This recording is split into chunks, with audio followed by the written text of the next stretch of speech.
Okay so India versus West Indies test series जो कि 2 matches की है, उसका सेकंड टेस्ट का डे फर्स्ट अभी खत्म हुआ है एंड बहुत ज्यादा इनक्रेडिबल डे है। As a Indian fans, as a Indian batting fans, कुछ अलग ही लेवल का डे था भाई। मतलब जैसा कि एक्सपेक्टेड था कि अगर इंडिया किसी भी तरह से पहले बैटिंग कर लेती है, अब किसी भी तरह से, इसलिए बिकॉज भाई टॉस ही नहीं जीतते हम लोग।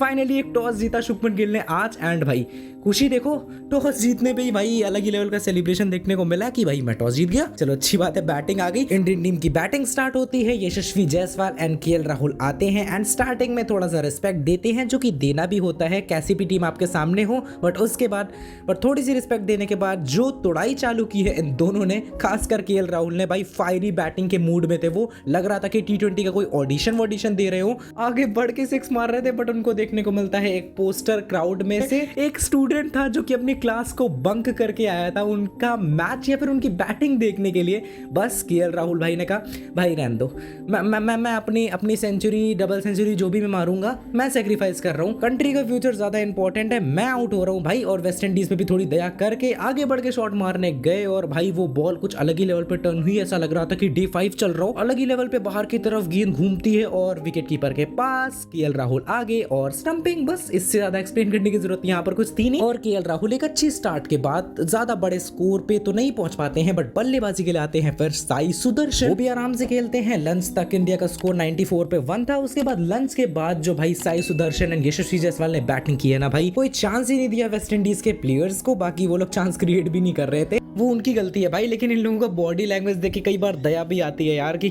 किसको मार रहे हैं हम लोग। But it's not our problem भाई, हमारे प्लेयर्स के पास बहुत अच्छा चांस है अपनी एवरेज को अलग ही लेवल पे इंप्रूव करने का। उसी तरीके से ये दोनों बैटिंग कर रहे थे। यशस्वी जायसवाल ने फर्स्ट ऑफ ऑल अपनी 50 कंप्लीट की, उसके बाद सेंचुरी बनाई एंड भाई जस्ट 23 की एज में वो 7 सेंचुरीज मार चुके हैं टेस्ट क्रिकेट में, जो कि बहुत अच्छी करियर स्टार्ट है एज अ प्लेयर। उनके साथ साई सुदर्शन भी बहुत ही अच्छा खेल रहे थे। 50 उन्होंने भी कंप्लीट की, लग रहा था कि वो सेंचुरी तक जाएंगे। 50 के बाद उनका एक कैच भी ड्रॉप होता है, बट स्टिल वो 100 बनाने से जस्ट 13 रन शॉर्ट रह गए एंड वो आउट हो गए। अनफॉर्चुनेट था, बट फेलियर तो देखने को नहीं मिला। एटलीस्ट 87 रन की इनिंग कोई बुरी नहीं होती, बट हाँ सेंचुरी जरूर से बना सकते थे और पारी को बड़ा कर सकते थे। उनके आउट होने के बाद बैटिंग के लिए आते हैं उन्हीं के पार्टनर गुजरात टाइटंस के, यानी कि इंडियन कैप्टन शुभमन गिल, जो कि आराम से खेल रहे थे, उनको कोई प्रॉब्लम नहीं थी। बट बीच में एक हल्का सा टकराव भी देखने को मिलता है, मतलब वो एक्सीडेंटली ही हुआ था। मतलब वो रन कंप्लीट कर रहे थे एंड दोनों आपस में थोड़ा सा टकरा गए। एंड इसके बाद ये चीज बनी थी भाई, यशस्वी जायसवाल ऐसे ऐसे जैसे कि किसी को आंखों में प्रॉब्लम नहीं होती तो 1-2 करके उंगली नहीं दिखा रहे थे कि भाई ये कितनी उंगली है, तुम्हें भी ठीक से दिखाई दे रहा है या फिर नहीं।